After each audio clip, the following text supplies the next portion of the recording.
Welcome back to the channel, guys. In today's video I'm going to show you how to remove and install the Holden Commodore VE Sedan headliner. This is going to be the same process as what's involved in the VF Commodores as well, and also the WM Caprices. The WM Caprice, the only difference between those models would be in the headliner would be the far back. It's actually longer, so the C-pillar is actually longer and the headliner is longer at the far back. So you can't use a WM headliner board in a VE and you can't use the VE board in the WM. The VF and the VE are the same boards.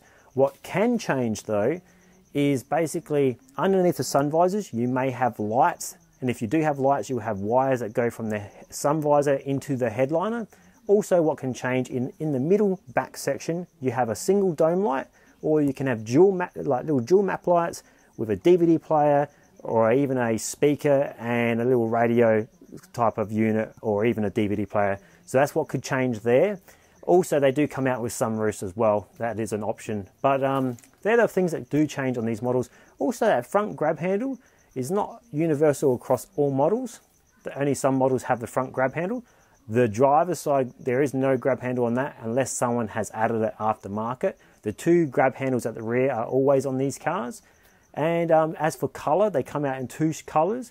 So that we would use our number 7 cappuccino light grey flat knit material if they come out in the light grey color, almost like a light grey tan.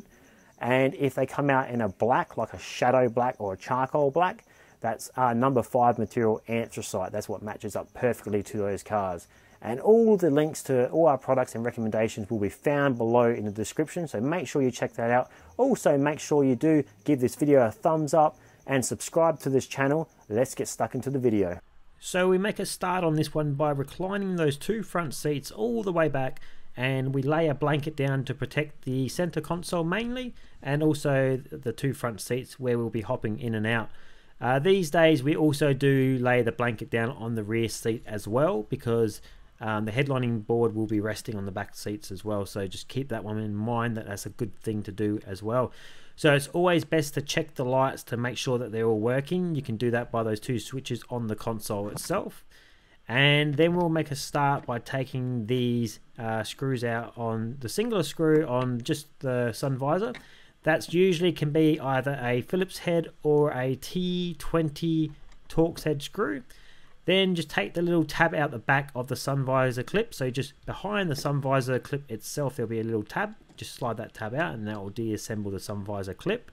And now we move ahead to the grab handles. They're also held in by a T20 Torx head screw. So you just want to flip the little flap on it to get access to those two screws. I do apologize with a bit of the camera footage at the moment with the GoPro, because it is kind of pointing upwards and we're cutting out half the picture, but we're just going to have to put up with that for now. Hopefully it gets a bit better. But so we'll move to taking the rear grab handle off. Sometimes the grab handle at the front is not a universal option. It's not on all VEs. So the rear brake light, they're only held in by two clips at the back. You just want to get your fingertips behind there and just pull directly down at the back section just to release the two clips. And we'll come back to that later on with the brake light, because the brake lights are actually removed once the headlining board is down. It's very hard to remove them while the headlining board's still up. You can do it, but it's extremely difficult. You've got to really know what you're doing, where the screws are, and getting your hands fed through the back. So the next stage here will be just to gently pop down that sunglasses console. We get it in with a little trim removal tool just at the front there, and we flex the front. Hold the console up out of the air so there's no strain on the wires while you've got it removed, because if the wire, if you've got it sitting there dangling, sometimes it can be enough to damage where the little join of the connector joins onto the back of that console, and you can make the lights not work no more. We feed the console up through that gap, and then we re-plug it back into its location. That way, because what we're actually going to do, we're going to remove this headlining board and leave all the wiring harness intact into the car. So that will involve a bit of peeling off the wiring off the back of the headlining, but we'll come to that later on. Take off this sun visor clip here, or just that single screw there, and that will allow that to come down. We'll just do also the sun visor clip. You got to reassemble the sun visor clips before you go to put the board back in, so we'll get to that soon. There will be a wiring harness attached to this back of this headlining board and up the front that we've got to come to soon to drop down that headlining. There's one more grab handle to take out, so we'll just do that now. There, once again, they're only held in by the T25 screw, two like little black screws. Well, they're probably about medium length there. So, and just pull the headlining away from the B pillar. So just gently flex it away. It only goes under the B pillar slightly. Grab that plastic little bracket that came out from behind the grab handle. You got to line them up. So you can see the wiring that's stuck to the board. So you kind of want to try to feed your hands underneath behind the headlining itself and just tear off that wiring to the board. That's if you don't want to unplug the wiring down the A pillar and keep the wiring to the board. I like to do it this way anyway. So we dropped the headlining. So what we did, we actually flexed the headlining board away from the two B pillars, then flexed it out from the A pillars, and then pulled it away from the rear C pillars. So all the pillars stayed intact on this car. Just peel off that wire gently, and it's behind it runs behind that little foam pad installation there. This is how you can get access to that rear middle dome light. So you just unplug it, very similar to that, and peel the wiring off all the way to the rear brake light, because those rear brake lights are only held in by usually like 3 little chrome screws. They're also the T20 Torx head little screw bits on those, and sometimes they can be held in by just 2, and then the one in the middle could be like a pot rivet, where you might in order to separate the two, you kind of got to drill them out. So unplug that. Though all the wiring harness now is all detached from the board itself. So we like to just place that on the floor well there with the lights turned off on the interior lights there, so no, the battery's not going to go flat, plus it's not going to burn anything where it's laying. We gently flex these headliner boards on the Holden VE Commodore models out the back driver's side door, just slightly giving it a bow, making sure that it's not dragging against the interior, because their boards are quite sharp, and if they were to touch the door seals or the you know, just the plastics itself, you could scratch the interior. So that's why we lay those blankets down, just to prevent that from happening.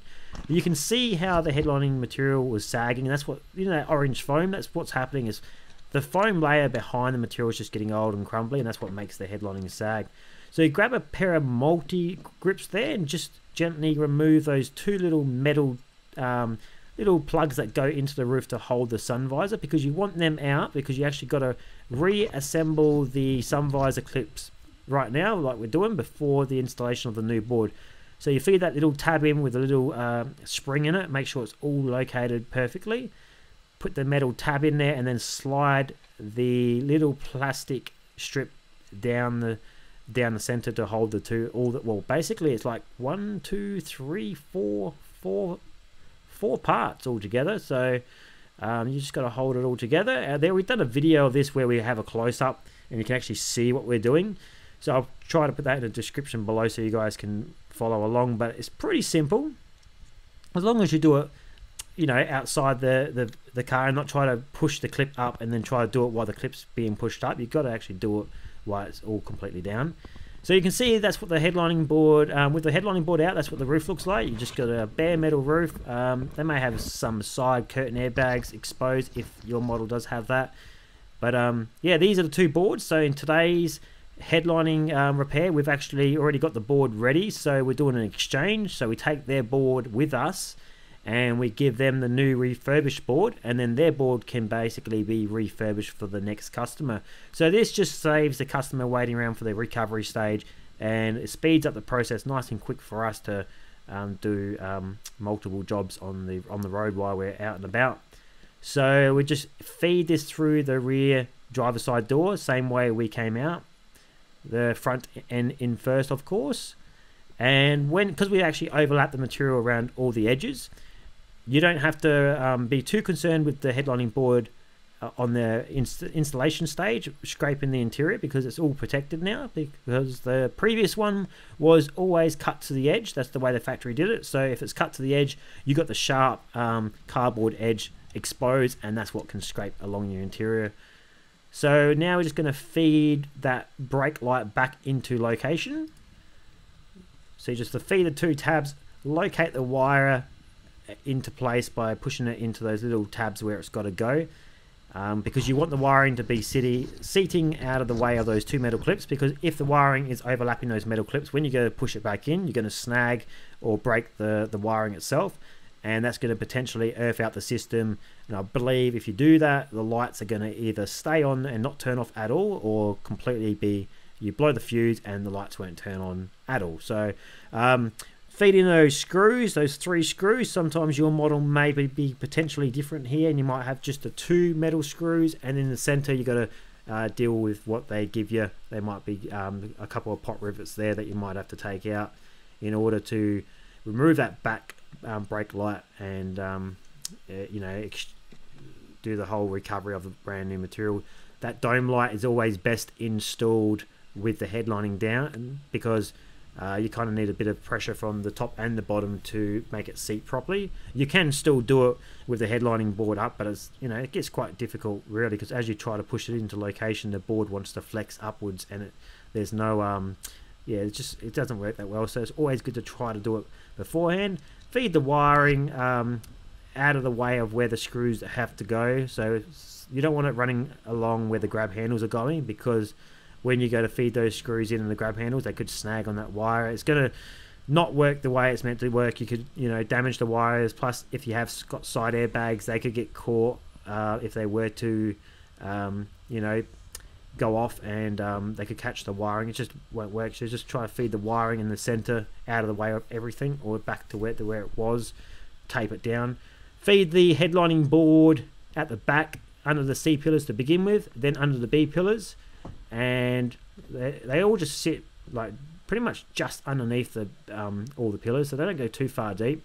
And then you flex the pillar under the A pillar there. I mean, flex the board under the A pillar, so you just want to get out, because obviously you don't want to be reaching too much across the center console.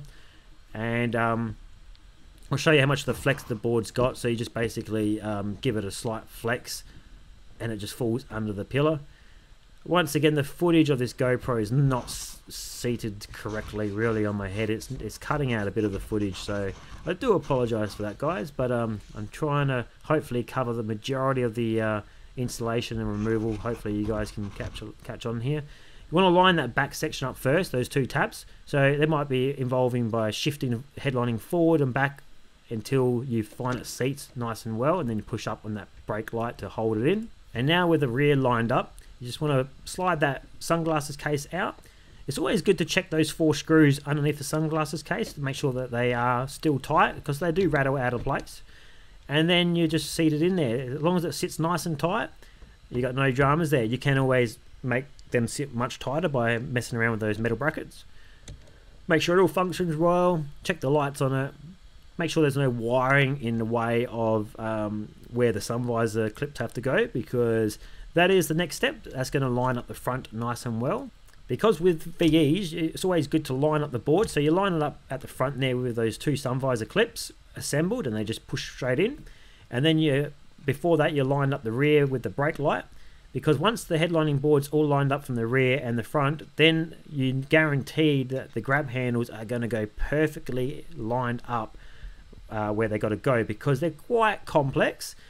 Not as worse as other cars, but you line up that little plastic piece behind. It's like a spacer.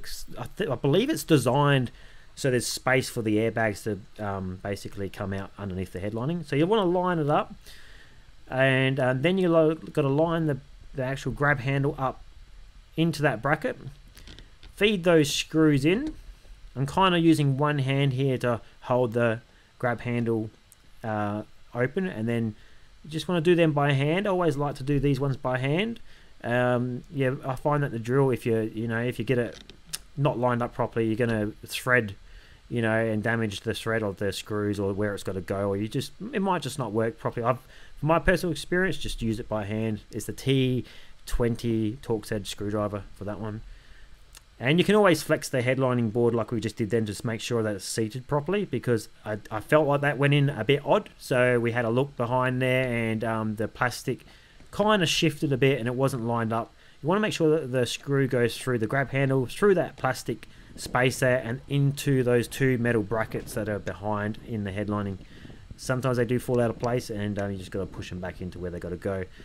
On these VEs, there's not much holding that rear C-pillar nice and straight and sturdy. It's a very flimsy piece, so you just want to make sure it's seated as well as possible. Feed those seals underneath the headlining the way it's meant to go. And you can use like a flat edge screwdriver just to get under there to straighten up the seal. The A-pillar does have a slight movement up and down, so you can close gaps by slightly moving the A-pillar up and down as well. And then we come to the sun visor, so you just want to feed the sun visor tongue in underneath the headlining. It kind of sits underneath the metal part of the roof. Line up that screw nice and well. Don't put too much tension if it's not going in well, because it's quite a fragile little piece, and you want to make sure it's seated nice and well, because they can get quite brittle. They're exposed to a lot of heat. And yeah, so that's the old headlining board that's already out. You can see how it's gone all orange and crumbly.